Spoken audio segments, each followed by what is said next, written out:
Calon DPD RI daerah pemilihan Provinsi Sumatera Barat, Jelita Donald atau yang dikenal dengan Ustadz Jel, dan Muslim Emiyatin meraih suara terbanyak teratas dalam pemungutan suara ulang PSU di tingkat Kota Bukit Tinggi. Sementara nama Irman Gusman masuk dalam 4 besar, menyingkirkan calon DPD Emma Yohana dan Leonardi Harmaini. Ustadz Jel atau Jelita Donald, Muslim Emiyatin, Irman Gusman, dan Abdul Aziz menjadi 4 peraih suara terbanyak pemilihan calon anggota Dewan Perwakilan Daerah Republik Indonesia, daerah pemilihan Sumatera Barat di tingkat Kota Bukit Tinggi.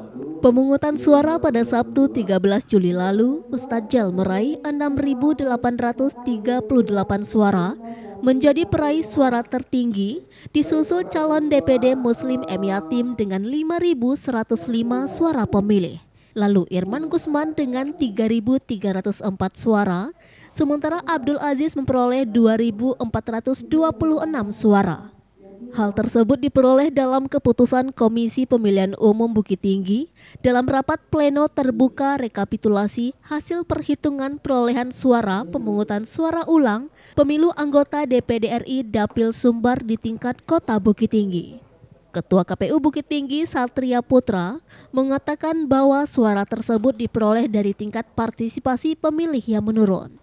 Menurut Satria, partisipasi pemilih pada PSU DPD Sumbar kemarin jauh menurun dengan tingkat partisipasi pemilih hanya 25% dari jumlah daftar pemilih tetap.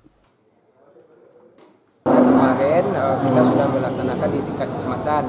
Hari ini kita melaksanakan rekapitulasi perolehan suara DPD Provinsi Sumatera Barat. Partisipasi pemilih di tingkat Kota Bukit Tinggi itu menurun. Kalau kita rata-ratakan yang datang ke TPS itu pemilih itu di angka 60 rata-rata.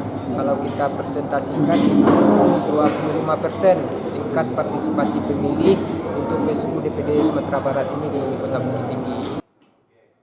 Hasil rekapitulasi dari pemilih kota ini akan diantar ke KPU Provinsi untuk kemudian akan dilaksanakan rekapitulasi di tingkat provinsi pada 20 hingga 21 Juli 2024 mendatang. Dari Bukit Tinggi, Sumatera Barat, Wahyu Sikumbang, iNews melaporkan.